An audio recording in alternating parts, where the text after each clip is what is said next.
and have it be like that much of a difference. Technically, the heat does go up higher and higher, and you'll have some kind of nuclear explosion going on every time you boil some pasta. But like, when you boil something, it's already hot enough, and there's a range of where you can just keep it at that level. And I think Roman's a good example of like tribal chief type of hot level. Stayed around that for a good couple of years, but LA Knight was way more of a talking point 3 years ago than he is now. And if they were to try to put the belt on him now and expect that it would be just as much of a reaction, it's just not the same. So I think their mistake a lot of the times is waiting until it starts to cool down, and then they try to go like, maybe we could just give it a shot in the arm. And then when it doesn't end up reaching that fever pitch of what it was before, then they look at that as the person failed, as opposed to that they failed that person with that system. So I don't want them to do that with Braun. I don't want them to do that with, LA Knight. Like, I like LA Knight. I don't think he should necessarily be some like multi-time world champion right now, but Razor Ramon never won that title, and he should have, maybe, at some point.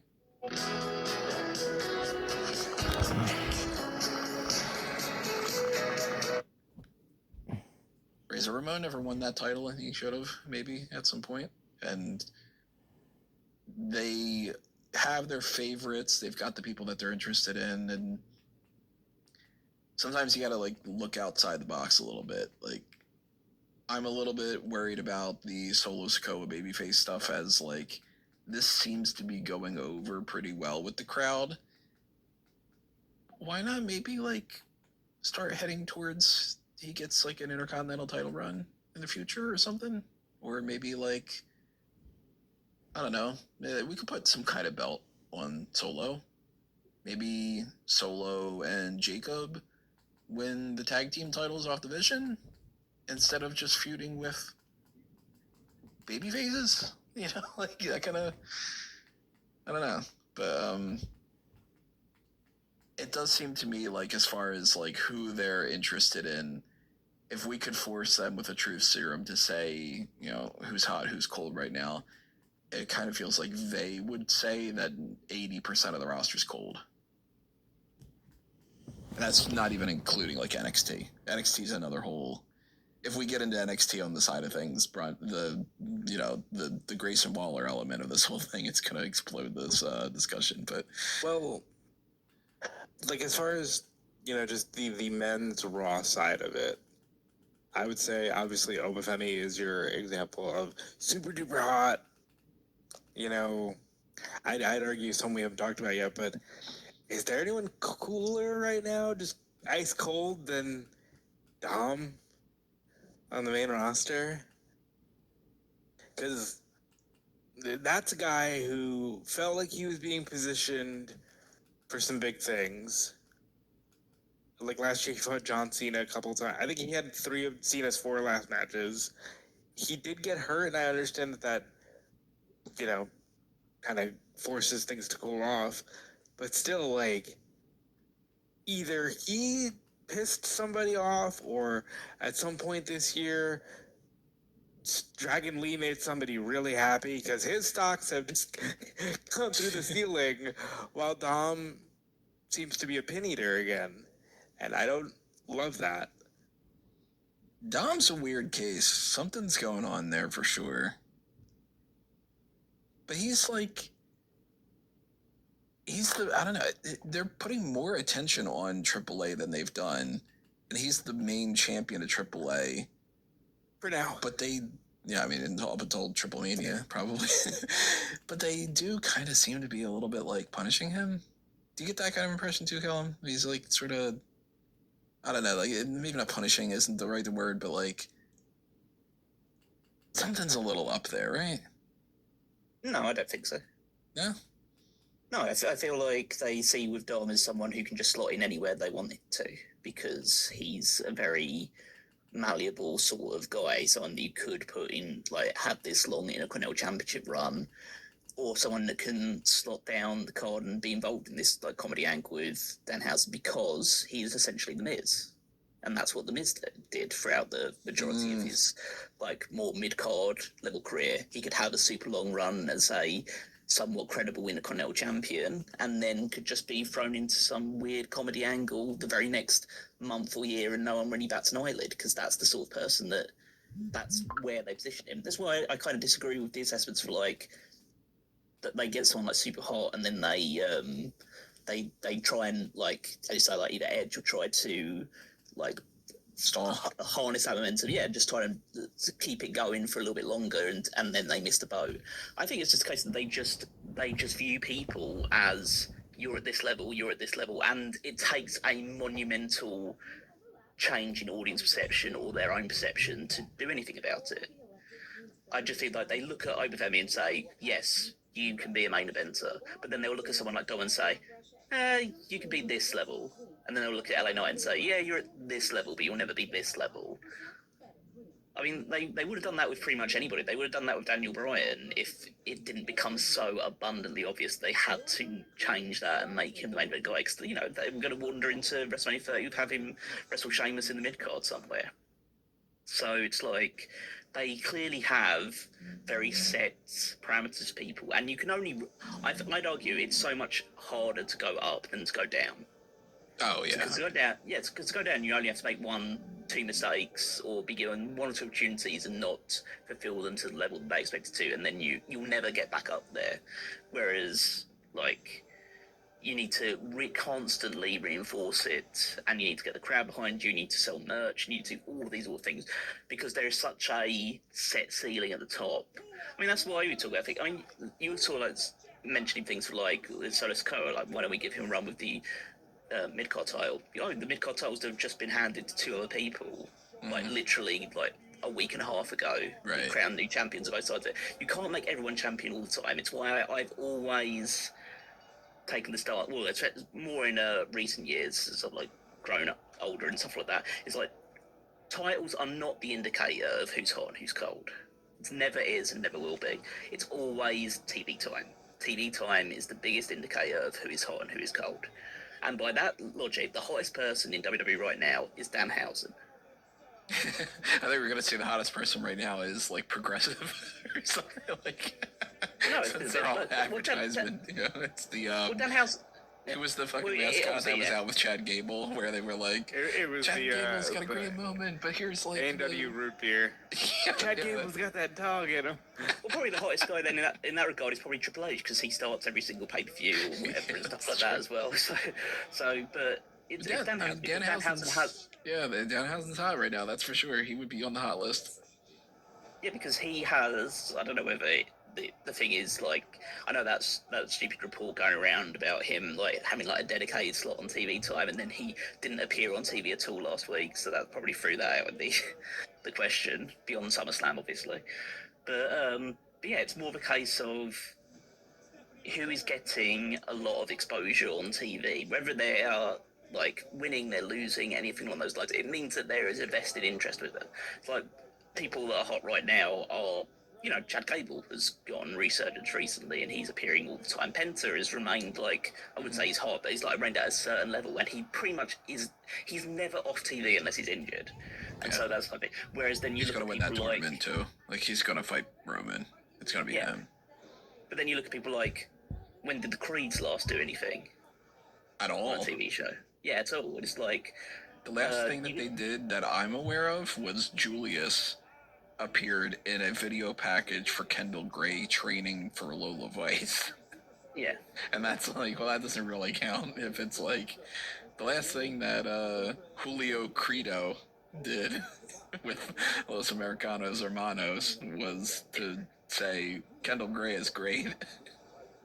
So yeah, while I agree that like Dominic Mysterio's stock has dropped recently, and well, from at least a main roster WWE perspective, I would certainly say like he's by far away not the coldest person, I think, because there's loads of people on the roster across all things that just aren't doing anything and just seem to be just spinning their wheels until they get to be released. Like now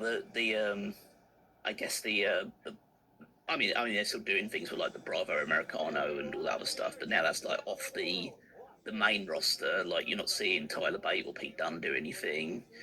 When was the last time we saw Ilya Dragunov?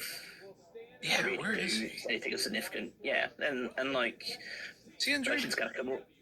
No. No, it doesn't say that he's injured. No. They just don't give a shit. Kind of like the Jordan Grace thing, where it's just like, yeah, we just don't want to use this person. Yeah.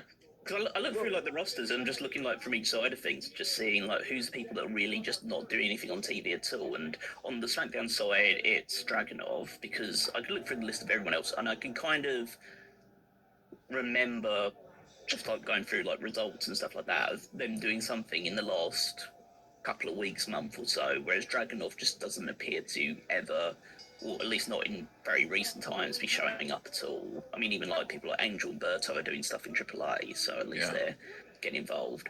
Whereas on the Raw side, it's probably the Creeds and maybe like Bait and Dunn as well, but at least they're probably doing stuff in AAA as well. So everyone else is at least appearing on TV. You can argue about their relative success at the moment and how over they are, but at least they're doing something. So, and there's just these 3 or 4 guys that are just sitting in catering, just been twiddling their thumbs for weeks on end.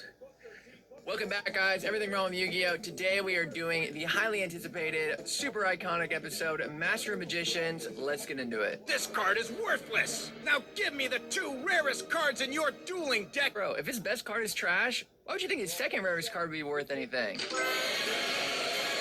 Oh, I've never seen a card that powerful. For those keeping track at home, Kaiba has 3 on-screen wins. 1 against Joey, another against his computer, and now some random no-name. Why do we remember him being so hard? No one messes with my little brother. Especially with an Egyptian god card in my deck. The first part of this line goes hard, but then you in that second part. Not even Yugi will be able to defeat me. Bro, haven't you learned anything? You can't rely on a specific win condition. This is one of Kaiba's biggest flaws. He builds his decks around these boss monsters and is so fixated on that being his only way to win. So Obelisk the Tormentor has been played? Yes, Merrick's Goon Squad gets some updates faster than Kaiba's billion-dollar empire. and we've identified the card's owner, Seto Kaiba. Of course. Bro, I feel like you were gonna say, of course, to literally any name. I feel like this is just standard protocol to any Millennium Item user that isn't Yugi. Just act like nothing surprises you. Of course. Also, we got the Millennium Item here, glimmering, like it had something to do with it, but it don't. She gave Kaiba that card to stop me. There's a few other names that this could have also been true for. She could have given it to Yami, Pegasus, Shoddy, the Chaz, or kept it for herself. She's been trying to stand in my way. Trying? It sounds like she did successfully stop you from taking Obelisk. Unlock the safe.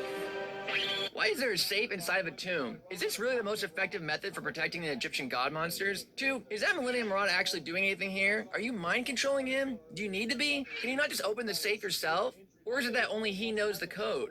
Why would you not just force him to tell you the code and do it yourself? All this just seems so extra. Hold up, a 3-button code? That's just protecting the world from the most powerful power the world has ever known? Even Planet Deridia had better security than this. There it is, the winged dragon of Ra. Damn, slabbed and everything. If this were PSA, they'd come back in 9.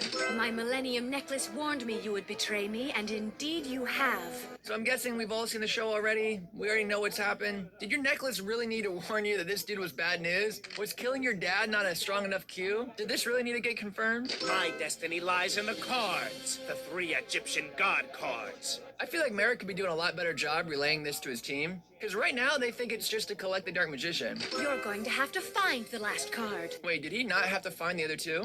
You'd use your Millennium Rod on your own flesh and blood, Merrick? Bro, were you not there for this? How is it that you know the events from 5,000 years ago better than the events that happened just a few years ago? I'll have to.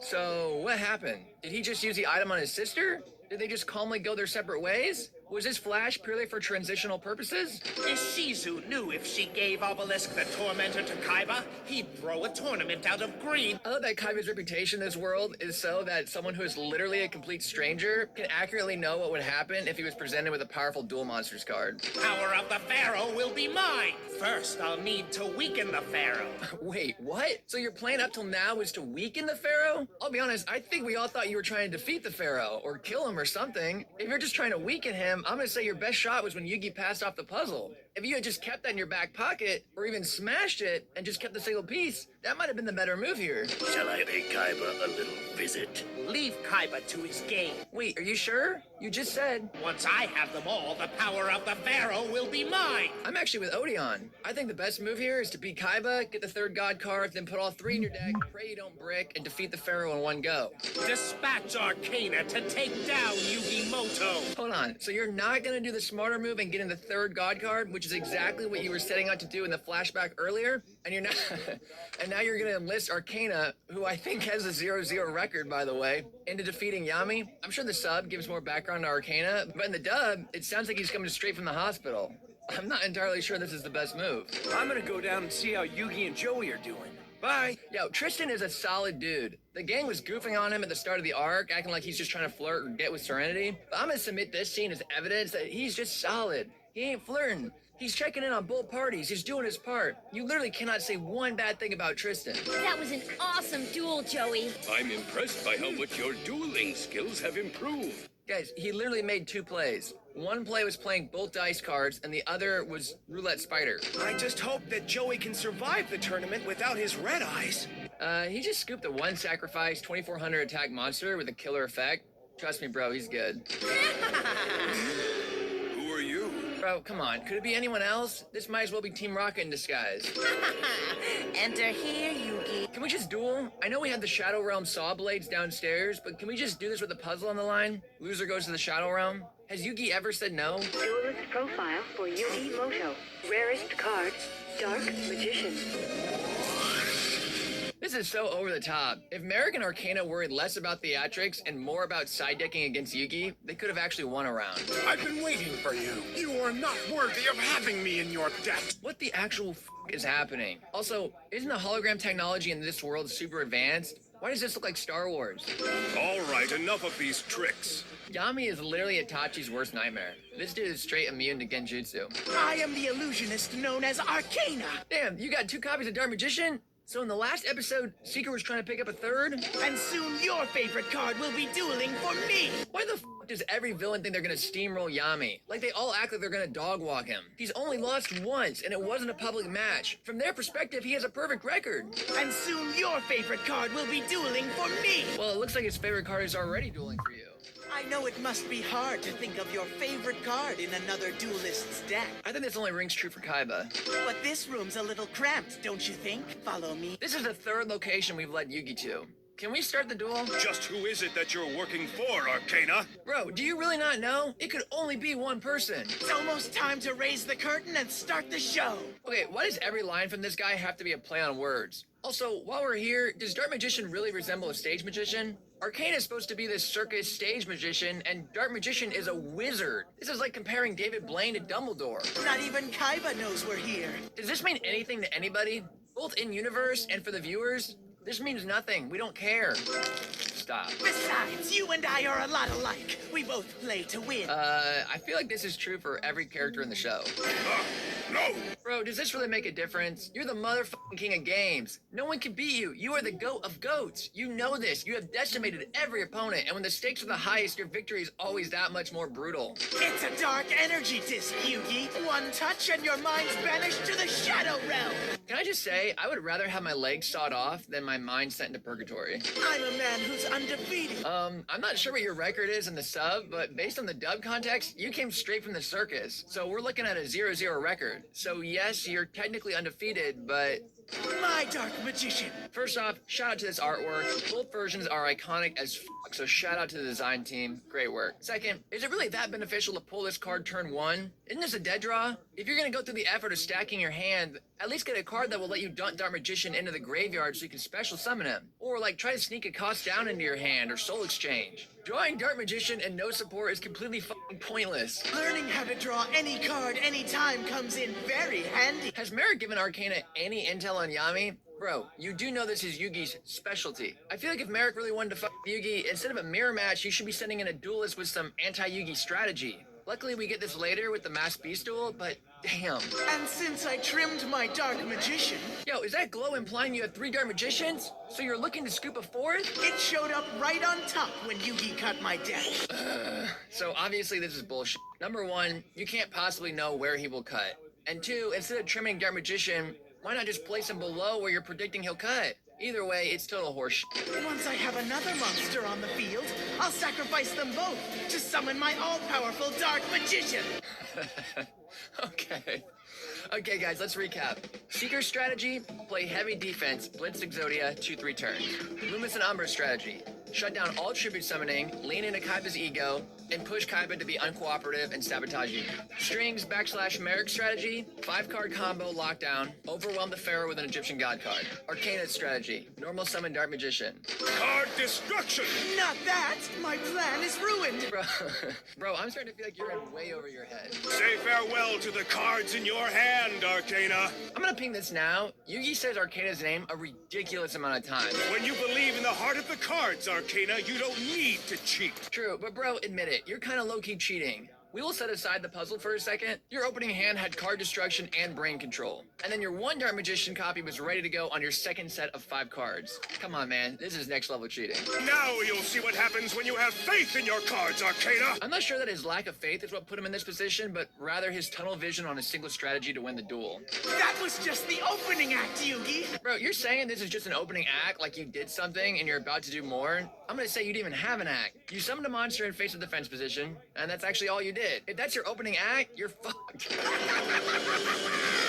Y'all cannot end this on to be continued. Literally, Arcana hasn't done jack shit. There is no tension. He is completely cooked. Listen, Yugi, I promised you a spectacle, and I never disappoint. What do you mean you never disappoint? First off, you're losing, and by a large margin. Second, this is possibly your first match ever. Even if we look at your circus career, it sounds like your most recent performance went pretty rough. So by what estimation have you never disappointed? Not only will I win, I'll take your precious Dark Magician from you and send you to mental oblivion! Bro, I appreciate the confidence, but are you actually unaware of your opponent? Why do you and all of your buds think Yugi is an easy W? I gave you a chance to save yourself, but you've left me with no choice. Prepare to lose it all, Arcana! So, little Yugi, are you down with this? Cause this is starting to sound a lot like the Yami that almost unalived Kaiba. I just don't understand what happened to Yugi. Y'all, Yugi vanished into a tent. Why the f are you at the hot dog carts? You know magic is involved. You should be checking in with a Shizu. No one will ever find us here, so you'll be alone when you lose it all! Okay, so earlier, all your speeches were around how this is a big spectacle, the audience is waiting. Just a lot of it was around like this is a very public victory for you and a public defeat for Yugi. But now you're touting that this is private and that no one knows we're here. Which is it? I feel like the writers were trying to find out which angle made Arcana sound more evil, and they couldn't decide, so they just did both. I've got to defend myself. This'll do. Mystic Tomato! Can we all agree that Arcana has possibly the worst deck in Battle City? And yes, I'm including Rex Raptor and John Claude Magnum. Take the bait, Yugi! I summon Beta! You've activated my trap! It takes a monster from each player and sends them to the graveyard. But in return, it brings back one monster. Why did you need Yugi to summon a monster? Sounds like you could have done this with the already present Dark Magician on the field. That will give me a second chance to annihilate you. Damn, I was joking before, but is Dark Magician really your only win condition? Even Yugi has other boss cards. Dark Magician of Black Chaos, Blackluster Soldier, Buster Blader, Dark Paladin. Are you really only running Dark Magician? I'm just following the orders of my master. Enough secrets, Arcana. Bro, do you really not know who he's working for? Second grade me knew we were talking about Merrick. Once I was the greatest illusionist and magician since Harry Houdini. I'm gonna say if that was really true, Yugi would already know ya, and the backstory you're telling us now would be public knowledge. It was a routine escape trick. Okay, so you're an escape artist? Why is so much of your dialogue around you being a sleight of hand magician? Also, everything you say is curtain, stage, curtain, stage. Isn't this street magic? But everything you're saying up to this point indicates you're a stage magician. Can we make up our minds? But as Catherine looked on, something went horribly wrong. Okay, it looks like the bomb was outside the cage, and you were inside. So I'm gonna guess that all the damage you took was just from the fall damage. Which, honestly, in this world, with 0 fall damage, it's crazy you took any at all. But what's more surprising is that 100% of the damage happened to be on a very particular part of your face. Your chin and hair are amazingly intact, and your overall face structure is there. We know that because the bones in your face are able to support your mask. But as Catherine looked on, something went horribly wrong. Bro, I'm gonna tell you right now, this was sabotage. Possibly from Catherine. Why was there a bomb set off to go at all? Oh shit. So your entire body was injured, but everything healed just fine, minus a small piece of your face? I drove her away, Yugi. I was a broken man. Okay, so are we supposed to be taking these as facts, or just Arcana's interpretation of these events? So here are my theories. Either she rigged the bomb, or she never really loved him. Because, I mean, come on, his actions are totally justifiable. I am a little scared to say that, because I'm sure the sub people are going to come in here and tell me he actually did something horrible to her. But just to be clear, I'm just watching the dub here. Him, quote, like, acting crazy and, quote, driving her away is totally understandable. But the fact that she leaves him after this, I'm telling you, either she rigged the bomb and was trying to kill him and, like, you know, collect that money, or she never really loved him and was just in it for the fame. My life was over until I met him. Merrick's just out here scooping up fucking anybody. This is a magician who's in between careers right now. What qualifications does he have to be a great duelist? Don't tell me it's just because Arcana is desperate. There's millions of desperate people in the world. What specifically makes Arcana a good candidate for the rare hunters? Would have made more sense to trick Mako, the world's best ocean duelist. And if he could beat Yugi, then Merrick would bring back Mako's dad. I mean, shit, if Merrick did his research, Mako is legit the closest Yugi has ever come to losing.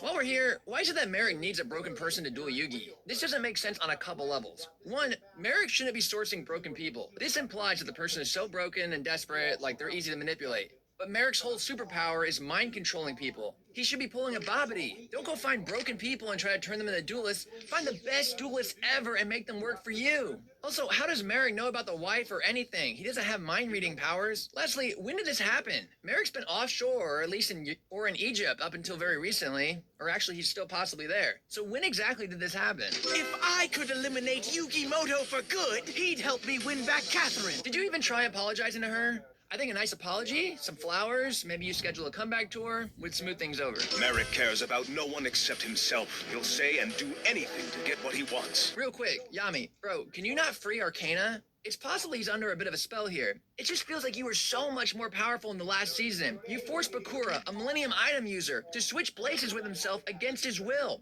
Bakura even freed Bandit Keith from mind control with his ring. Why can't you mind crush him and free him from the evil within himself? There are very few things you can count on, and even fewer people. It's a very strange line coming from a person who is literally putting their faith into a stranger. There she is, waiting for me, just like Merrick promised. I'm gonna say, sometimes the censored moments are scarier than the actual ones. This is like the Joker not having a gun and killing people, and instead using laughing gas. Like, the laughing gas is way scarier. This scene is so up to me. I have to destroy Yugi, then we can be together forever. Or until I up another magic trick. You're a fool to trust in him. You should be placing your trust in yourself and in your cards, Arcana. I'm gonna say that's like the least of this dude's worries. You rely on tricks and illusions to win. Tricks and illusions? Sure, he shaded the single card. I guess that was the trick, but what's the illusion? Instead of believing in your deck, that will be your downfall. So his downfall is gonna be that he's 0-0 going up against the king of motherfucking games with a near perfect record, with the single game plan of summoning Dark Magician. They're just cards, Yugi, and nothing more. That is your problem. This is such a huge pivot. The whole thing up to this point has been about backstory and Merrick. Now we're taking a hard turn into disrespecting cards. This is basically a more extreme version of the lecture we already heard against Rebecca. That will be your downfall. You depend on your Dark Magician to bail you out. If that's what you heard, then you got terrible information. So in order, the cards that have bailed Yugi out are Exodia, Summon Skull, Soldier of Stone, Kaiba's Blue Eyes, yes, Dark Magician, Catapult Turtle plus Dragon Champion, Black Skull Dragon, fucking Celtic Guardian, DLS, Black Skull Dragon, again, Magician of Black Chaos, and most recently, a combination of Chain Destruction plus a boosted Alpha Magnum Warrior. I'm gonna say up to this point, Dark Magician has not really been the go-to win condition for Yugi. If Yugi is dueling someone who doesn't want me watching... Do we ever get a reason for this? Why does Merrick care? Why do we care? Any answer? No? Okay. Search for every computer network in Battle City that is compatible. Who are these dots? What interest would anyone have with being compatible with Kaiba's dual disc system? Also, didn't this system